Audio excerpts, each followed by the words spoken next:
ঘড়ির কাঁটা এখন 6টা 7-এর ঘরে। ঘুম থেকে উঠেছি তারও 10 মিনিট আগে।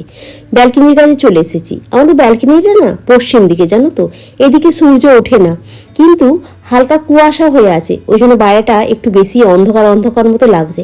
রাস্তাঘাটগুলো দেখো একদম ফাঁকা, কেউ কোথাও নেই, সবাই ঘুমোচ্ছে। আর আমি সকালবেলা উঠে পড়েছি। আমি বলেছি না এবার থেকে আবার নতুন করে চালু করবো নিয়ম, সকালবেলায় উঠে পড়া। ধরো ঠান্ডাটা তো অতিরিক্ত পড়ে গেছিলো, যার জন্য হাতটা অতিরিক্ত ঝিনঝিন করছে, পিঠের ওখানটা অতিরিক্ত ব্যথা হচ্ছে, যার জন্য না উঠতে পারছিলাম না। মনে হচ্ছিল যে না, এত ঠান্ডায় উঠে বরঞ্চ আরও বেশি শরীরটা খারাপ করছে, ওই জন্য একটু শুয়েই থাকতাম।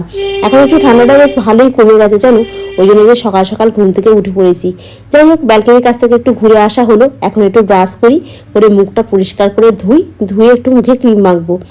মুখটা ধুয়ে পরিষ্কার করে মুছে নিয়ে না একটু মুখে নিভিয়া ক্রিমটা মেখে নেবো, নিয়ে তারপরে তোমার রান্নাঘরে যাব, বাকি কাজগুলো করব। কেন বলো তো, এখন না মুখটা ধোয়ার পর মুখটা দেখছি হালকা একটু টান টান লাগছে জানো, ওই জন্য মুখটাকে একটুখানি ভালো করে একটু ক্রিমটা মেখে নিলে কি বলতো মুখটা অতটা কিছু মনে হয় না।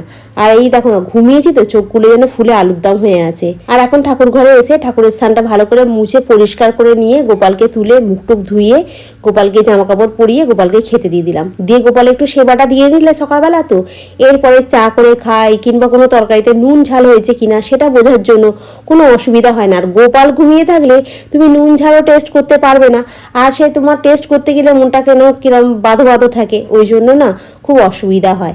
আর এই এখন তোমাদেরকে কালকে বললাম আজকে তোমাদেরকে একটু কোমরের ব্যায়ামগুলো দেখাবো। এই ব্যায়ামগুলো তোমরা যদি করো কোমরের ব্যথাটা আর হবে না। যাদের কোমরের ব্যথা আছে তারা একসাথে সবটা করবে না, আর যাদের কোমরে ব্যথা নেই তারা করবে, তাদের কোমরে ব্যথার কোনোদিন হবে না জানো তো। এটা শুধু কোমরের ব্যথা না, এটা পায়ের জন্য খুব ভালো জানো তো।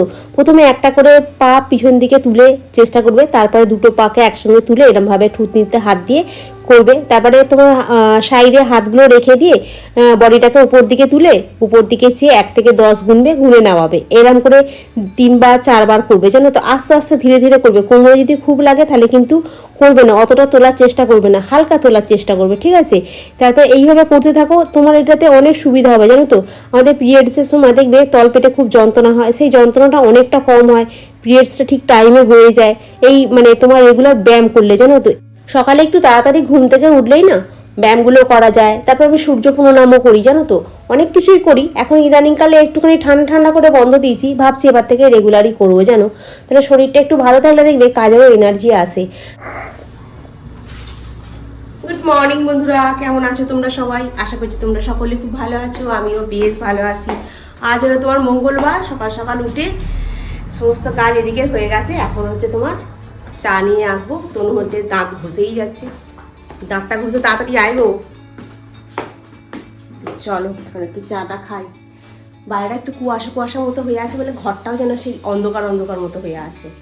রাত্রেবেলা বাসনগুলো সমস্ত কিছু মেজে রেখে দিয়েছিলাম জানো। এবারে এখন রান্নাটা বসাবো। চা খাওয়া হয়ে গেছে, বাসনগুলো সমস্ত কিছু গুছিয়ে নিচ্ছি, নিয়ে এবার রান্নাটা বসিয়ে দেবো। রান্নায় তো আজকে নিরামিষ, মঙ্গলবার, তো কি রান্না করবো ভাবছিলাম। তারপরে ভাবলাম যে অল্প একটুখানি পনির আছে, মানে ওই 4-5 পিসের মতো জানো তো। আর তার সাথে একটুখানি আলু কেটে ভাবছি একটু আলু পোস্ত করি, পনিরগুলোর মধ্যে ফেলে দেবো। তাহলে আলু পোস্ত, পনির আর কুমড়ো আছে, কুমড়োটা দিয়ে একটুখানি ভাবছিলাম ভর্তা করবো। তারপরে ভাবলাম না, ভর্তা করলে তো পেঁয়াজ দিতে পারবো না, রসুন দিতে পারবো না, ভর্তাটা কেমন হবে।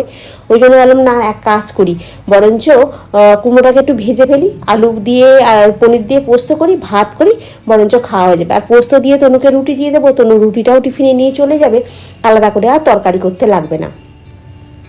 আর আজকে পোস্ত তরকারিতে না কি বলতো, একটুখানি কাজু দিচ্ছি, কাজু, কাঁচা লঙ্কা, পোস্ত এরকম দিচ্ছি। পোস্তটা প্রথমে মিক্সিতে ঘুরিয়ে নিয়েছি, তারপরে কাজুটা দিয়েছি, দিয়ে এবারে জল দিয়ে ভালো করে পেস্ট করে নেবো। পনির দিয়ে একটু কাজু দিয়ে আলু দিয়ে পোস্ত দিয়ে রান্না করলে না খুব ভালো খেতে হয় জানো তো। আর এখানে আমি কুমড়ো আলু নিয়ে বসে পড়লাম, একটুখানি বসে কাটি, কারণ কুমড়োগুলো না ওই চপার বোর্ডে এ দিয়ে কাটা যাবে না, ছুরি দিয়ে কাটা যাবে না, অতটা অভ্যেস নেই জানো তো। এই বটিতেই বেশ ভালো কাটা যায়, ওই জন্য বটিটা নিয়ে একবারে বসে পড়লাম। বসে আর একবারে আলু কুমড়ো সব কেটে গুছিয়ে নেবো, নিয়ে আর একটু ভেজে নিলেই ব্যাস হয়ে যাবে। আর কুমড়োগুলো খুব ভালো বোঝানো, মিষ্টি কুমড়োগুলো, সামান্য একটুখানি নুন, একটু হলুদ আর একটুখানি চিনি দিয়েছিলাম, কুমড়োগুলো ভালো খেতে হয়েছে। রান্না আমার কমপ্লিট হয়ে গেছে। এখন যা বাসন ছিল পড়ে সব কটা পটাপট করে মেজে নিচ্ছি, কারণ এখন ঘড়ির কাঁটা বেশি বাজেনি, তনু বাথরুমে ঢুকেছে। আমি বললাম তাহলে তুই যখন বাথরুমে ঢুকেছিস তাহলে আমি এদিকের কাজগুলো সেরে নিই। আগের দিনের ব্লগেতে শ্রাবণীর রান্নাঘর থেকে কমেন্ট করেছো, খুব ভালো লাগলো। বিউটি মেক্স ওভার থেকে কমেন্ট করেছো, খুব ভালো লাগলো, থ্যাংক ইউ। সুস্মিতা চক্রবর্তী দিদিভাই বলেছো তোমার কন্যার লুকিংটা very pretty, nice video, thank you দিদিভাই। আনন্দ সাহেব কমেন্ট করেছো তোমার ভিডিও আমরা সবসময় দেখি। আমি জানি গো কিছু বন্ধু আছে যারা আমাকে অত্যাধিক ভালোবাসে, তারা আমার রেগুলার ভিডিও দেখে, হয়তো কমেন্ট করার সময় হয় না কিন্তু ভিডিও আমার দেখে। হ্যাঁ গো বন্ধু, একটু ধৈর্য ধরেই বসে আছি, দেখা যাক কি হয়। আর মধুমিতা কমেন্ট করেছো মোমো বানিয়ে তুমি তোমার ছেলেকে দিয়েছো, ভেজ মোমো তো খুব ভালো লাগলো শুনে। ভেজ মোমো কিন্তু খেতে ভালোই লাগে জানেন, তাই না? আমি তো আর একদিন ভাবছি বানাবো, জানো তনু বলছে একদিন সোয়াবিনের বানাবে আটা দিয়ে, দেখি আটা দিয়ে বানালে গন্ধ হবে না তো, ওইটাই একটা চিন্তা জানো। তুই একদম আমার মতো হয়ে যাবি না, বলে দিলাম তোকে আমি একদম। ঠিক আছে, টাটা। ট্রেনটা কোথায় আছে রে দেখিস নি? ঠিক আছে আমি দেখে নিচ্ছি। হ্যাঁ আসছি। তোমার রুটি তরকারি আর হচ্ছে তোমার খেজুরের গুড়, আজকে হচ্ছে তোমার সকালবেলা ব্রেকফাস্ট। এখন নিয়ে বসে পড়েছি রুটি তরকারি বলতে ওই পোস্ত যেহেতু করেছিলাম, পোস্তর তরকারিটা অল্প একটু নিয়েছি, খেজুরের গুড় নিয়েছি, নিয়ে বসে পড়েছি। আর মোটামুটি রান্নাঘরের কাজ তো কমপ্লিট, খালি ঝাঁট ফাঁট দেওয়া হয়নি, ওখানে বিছানাটা গোছানো হয়নি। ওই এখন একটুখানি বসে বসে এডিট করছিলাম, ওটা করতে করতে সময় চলে কারেন্ট অফ হয়ে গেছিল। আর এই মোবাইলটা একটু দেখছিলাম, দেখতে দেখতে দেখছি এখনকার বন্ধুত্বে কি ট্রেন্ড উঠেছে, গরম চালটাকে নিয়ে হাতে ঢেলে দিচ্ছে। ভাই এটা কোথাকার ট্রেন্ড? আমাদের সময় ছিল হাত কেটে প্রমাণ করতে হতো, হাত কেটে লিখতে হবে আমি তোমাকে ভালোবাসি রক্ত দিয়ে। আর এখন উঠেছে গরম চা হাতে ঢালো। এই শীতকালে গরম চাটা হাতে ঢেলে দিচ্ছে। একটা জিনিস একটু ছ্যাঁকা লেগে গেলে, কোথায় আমার একটা ছ্যাঁকা লেগেছিল এখনো দাগটা মেলায়নি। হ্যাঁ কি জ্বালা পোড়া হয়, এখন গরম চাটা হাতে ঢাললে কতটা জ্বালা পোড়া হবে বলো তো? তার থেকে এক কাজ কর না, গরম তেল দিয়ে হাতে ঢেলে দে না, সব চেয়ে ঝামেলাটা মিটে যায়। রাগ ধরবে না, এসব আজ বাজে নয় এখনকার দিনে ছেলে মেয়েদের। হ্যাঁ এ আবার কি বন্ধুত্ব? বন্ধুকে বললে 10,000 টাকা দিতে, বন্ধু তোকে কাল থেকে ফোন করাই বন্ধ করে দিবি। তোকে আর এই গরম চা হাতে হালতে হবে না, ওই 10 টাকার চাটা তোর বরঞ্চ বেঁচে যাবে, খেয়ে বাঁচবি। অবতারের সব বন্ধুত্ব। তখনকার দিনে ছিল একদম কেটে ফেলো হাতটা, হাতে শিরা কেটে বন্ধুত্বের প্রমাণ হচ্ছে। আরে মরে যাবি যে, কি বলবে, যুগে যুগে মানে পাল্টাচ্ছে। চলো খেয়ে নেবে। টিফিনটা খাওয়া হলো, এখন চলে এসেছি তোমার এই ঘরটাতে একটুখানি ঝেড়ে নিই বিছনা ফিছনাগুলো। জ্বালাটা খুলে দিয়েছি, জ্বালা থেকে একটু হালকা রোদ্দুরটা আসছে। আর ঘরে একটু জ্বালা ফালা খুলে রাখলে কি বলতো গ্যাস গন্ধটাও কাটে, আর একটু রোদ্দুর ফোদ্দুর ঢুকলেও ভালো লাগে। তখন একটা সময় ছিল হাত কেটে চিঠি লিখতে হবে, তারই তোমার ভালোবাসার প্রমাণ দেওয়া যাবে জানো তো। আর কিছু বন্ধুরাজ করতো, এত বদমাইশ ছিল তারা, মশাকে মেরে তার ওখান থেকে রক্ত বার করে নিয়ে না লিখতো জানো তো। ওটা দিয়ে আর কত লেখা যাবে বলো দেখি? বলতে এই তোরা সব হাতগুলোকে বার করে রাখ, এবারে মশাটা এলে বসতে দিবি যেন গায়ে থেকে রক্ত খায়, রক্ত খেয়ে উড়ে যেতে দিবি না, তখন ধরে নিবি ওকে, ধরে নিয়ে ওকে থেকে আগে রক্তটা বার করে নেবো, নিয়ে লেখা হবে।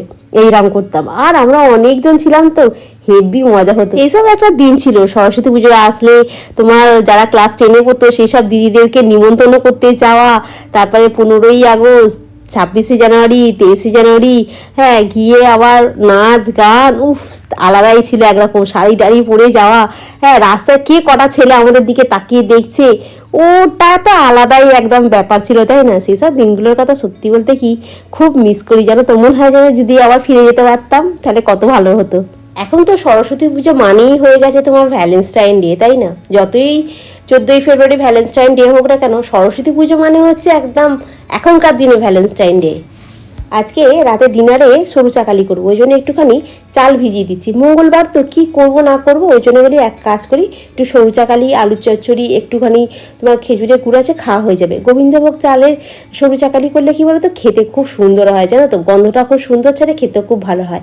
ভালো করে পরিষ্কার করে জল দিয়ে ধুয়ে নিয়ে জলটাকে পাল্টে আর একটু জল দিয়ে ভালো করে ভিজিয়ে রেখে দেবো। এই চালটা ভিজতে বেশিক্ষণ সময় লাগে না, আর বিউলির ডালটাও ভিজতে বেশিক্ষণ টাইম লাগে না, খুব তাড়াতাড়ি ভিজে যায়। ওই বিকালবেলার মধ্যেই করে ফেলবো ভাবছি। এই হলো তোমার আজকে দুপুরের মেনু, কুমড়ো ভাজা, পোস্ত, ঘি। আর কদিন বসতে পারবো জানি না, বেশ ভালো গরম পড়ে গেছে না, গায়ে কিন্তু কিছু দিতে হয়নি। তো চলো এখন খেয়ে নি, ঘি আলু পোস্ত হলে আমার আর কিছু দরকার লাগে না, এই দিয়েই ভাত খাওয়া হয়ে যায়। তনুও খুব ভালো খেয়ে গেছে আজকে। কুমড়ো ভাজাটা এক্সট্রাই হয়েছে, কিন্তু ঠিক আছে, ভাজাভুজি একটা রাখতেই হয় নিরামিষের দিনকে, তাই না? আচ্ছা, এখানে আমি 1 কাপ ময়দা নিয়েছি। হ্যাঁ, স্টোরেজটা ফুল হয়ে গেছিলো বলে আর বলতে পারলাম না। 1 কাপ ময়দা, 1/2 কাপ সুজি। কি বানাচ্ছি বলো দেখি? ভাজা পিঠে। ভাজা পিঠে বানাচ্ছি। 1 কাপ ময়দা,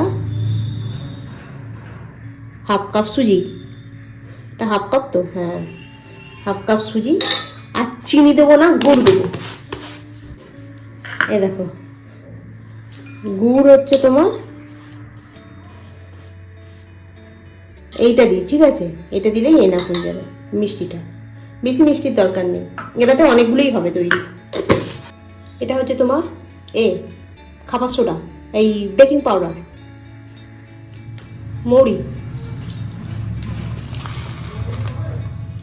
একটা জিনিস স্কিপ করে গেলাম জানো, এর মধ্যে একটুখানি সামান্য নুন দিয়েছি। নুন না দিলে আলাদা লাগবে খেতে, জানো? এটাকে ভালো করে মিশিয়ে নেবো। নিয়ে এবারে তোমার জল দিয়ে, এমনি প্লেন জল দিয়ে, আমি জগ থেকে দিচ্ছি বলে ভেবো না এটা গরম জল। এটা কিন্তু অনেকক্ষণ আগে গরম করেছিলাম, ওটা ঠান্ডা হয়ে গেছে একদম, মানে নর্মাল টেম্পারেচারে চলে এসছে। এটা দিয়ে ব্যাটারটাকে ভালো করে গুলবো, ভালো করে মানে খুব ভালো করে, গুড়গুলো ভালো মেল্ট হয়ে যায়। আর ফাটাতে হয় অনেকক্ষণ, তবে গিয়ে তোমার এই ভাজা পিঠেগুলো না একদম ফুলকো ফুলকো লুচির মতো ফুলে উঠবে, জানো তো? এই দেখো, মোটামুটি আমার ব্যাটারটা রেডি। খাওয়া দাওয়া করলাম, করে এইটা তো রেডি করলাম এই ব্যাটারটা ভাজা পিঠের জন্য। এইখানেও চালটাকে বেটে নিলাম, এটা হচ্ছে সরু চাকালির জন্য, ঠিক আছে? একটা বাসন আছে মাজবো, দুপুরবেলা ভাত খাওয়ার বাসনগুলো মাজা হয়ে গেছে। এখন যাচ্ছি ছাদে বেড়াতে। কেন কি আজকে তোমাদেরকে ছাদে বেড়াতে নিয়ে যাইনি আমি। রোজ রোজ ছাদে বেড়াতে গিয়ে তোমরাই বা কী করবে? তোমরা তো অলরেডি আমার ছাদটা দেখে নিয়েছো। এখন আমি যাচ্ছি ছাদে জামা কাপড় তুলতে। 1 গাদা জামা কাপড় কেটেছি, সেগুলো এখন গিয়ে তুলে নিয়ে আসছি। তো চলো এখন যাই। ফোনটাকে নিয়ে যাচ্ছি না, কারণ জামা কাপড়গুলো একটাও শুকনো হয়নি, সব ভিজে। আমি বুঝতেই পেরেছি, কারণ কি, তো 1টার সময় আমি চান করেছি, এখন কি থোড়াই শুকনো হবে? ও হাফ শুকনো হয়ে গেছে, আর নাইটিগুলো হয়তো কাঁধের কাছে ভিজে আছে। ওগুলোকে টেনে নিয়ে এসে এখানে রেখে দেবো।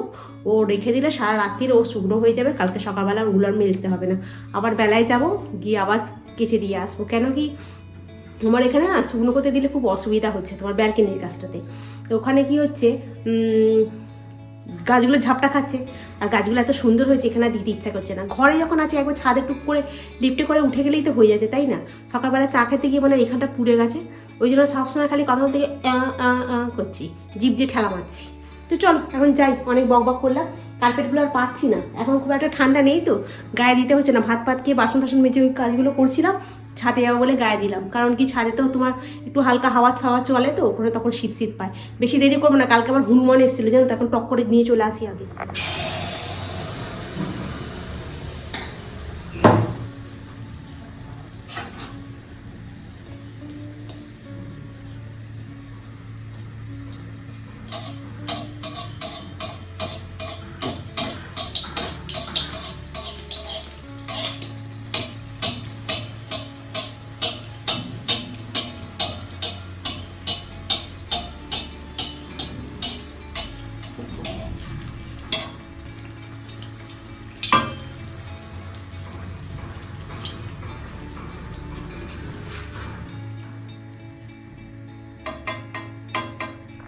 ভাজা পিঠেগুলো কেমন হচ্ছে বলো তো? একদম একদম ফুলকো ফুলকো ভাজা পিঠে।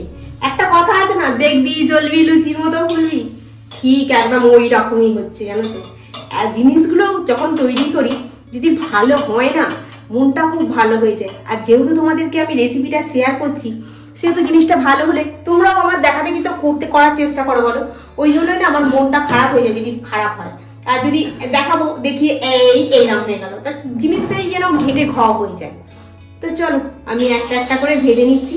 আমি বেশি দিইনি, ওই 1 কাপেতেই করছি, কারণ আমি ভাবছি কতটা কি করতে পারবো কি পারবো না। তারপর দেখলাম না ভালোই হচ্ছে, তারপরে একদিনও মানে ট্রাই করতেই পারা যায়, তাই না? তাই 1 কাপে তো অনেকগুলোই হলো। দেখো আবার সরু চাকলি মানে করবো, ওটা এখনো ওর সঙ্গে একটু আলু চচ্চড়ি করবো। এই এখন দুপুর থাকতেই করে নিচ্ছি। আমাদের বুলু আবার বলে তুই ঠিক মায়ের মতো, মা যেমন দুপুর সবকিছু করে নেয় ওই রকম। আসল কথা তা না, ওদের বাড়িতে অনেক লোক আছে। ব্যাপারটা হচ্ছে কি, ওদের সন্ধ্যেবেলা না করতে হবে, এতগুলো যা আছে, ভাসুর আছে, দেওয়ার আছে, সবাই মিলে করবে, একটা আলাদা একটা আনন্দ মনে থাকে। কিন্তু আমি যদি এখন গিয়ে বিছনায় উঠে পড়ি, আমাকে বলার তো কেউ নেই যে এই করতে হবে। হ্যাঁ, সেই জন্য তো আমি কি করি, করার ইচ্ছা হলে, খেতে ইচ্ছা করলে আমি সকাল সকালই করে ফেলি, জানো তো। আমি বেলা করি না, আমি তাড়াতাড়ি করি। তাড়াতাড়ি বরঞ্চ আমার সন্ধ্যাবেলা একটু শুয়ে পড়লে আমার আর করতে ইচ্ছা করে না। আমার সন্ধ্যাবেলাটা একদম ভালোও লাগে না। কালকে আবার বুলুর বরের অপারেশন আছে, সকাল 7টার সময় এখান থেকে বেরোতে হবে। তো তার জন্য সন্ধ্যাবেলা বসে যা কিছু কালকে রান্না করবো, সমস্ত আনাজ ফানাজ কেটে মশলাপত্র রেডি করে রেখে নেবো, জানো তো, মানে কিছু ফেলে রাখবো না। তো চলো, এখন আর একটুখানি বাকি আছে, এটা করে নিয়ে চাটুটা নামিয়ে সরু চাকালিগুলো করবো, তার সাথে একটু আলু চচ্চড়ি করে নিই, করে রেডি করে গুছিয়ে রেখে দিই। সন্ধ্যাবেলায় এলে আমার তনুর সাথে একটু গল্প করতে করতে এগুলো খাওয়াও যাবে, আর একটু বসেও থাকা যাবে, একটু এডিট করতে পারবো, অনেকটা লং টাইম পাবো, বাসনগুলো পড়বে, সব মাজাও হয়ে যাবে, তাই না?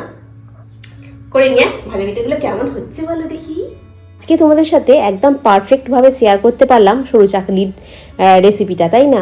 আজকে খুব সুন্দরভাবে উঠে গেল, এত ভালো উঠে আছে না, বেশিক্ষণ সময়ও লাগলো না গো। এতটা করলাম তো, তোমার হয়তো খুব জোর হলে তোমার আধা ঘন্টার মধ্যে সব হয়ে গেল। ব্যাপারটা কী বলো তো, সব জিনিসটা পারফেক্ট হলে না মনটা খুব ভালো লাগে, জানো তো। এই সরু চাকরিটা করে সন্ধে দেবো, গোপালকে খেতে দেবো, দিয়ে একটু বসে এডিট করব, তারপর তনু আসলে তারপরে খেয়ে দিয়ে শুয়ে পড়বো, আর কোনো কাজ নেই। সরু চাকরি রেডি হয়ে গেছে, আর এই হচ্ছে তোমার ঝাল ঝাল করে আলুর চচ্চড়ি, আর এখানে হচ্ছে তোমার গুড়। আমরা খেতে বসে গেছি, সরু চাকালি, আলুর তরকারি, গুড়, ভাজা পিঠে সব নিয়ে। ভাজা পিঠা খুব সুন্দর হয়েছে বলতো না? আর সরু চাকালিটা তো জানোই যেমন হয়। তো চলো বন্ধুরা, আজকে ব্লগটা এখানেই শেষ করছি। নেক্সট ব্লগে আবার তোমাদের সঙ্গে দেখা হবে। তোমরা খুব ভালো থেকো, সুস্থ থেকো, খুব সাবধানে থেকো। Good night.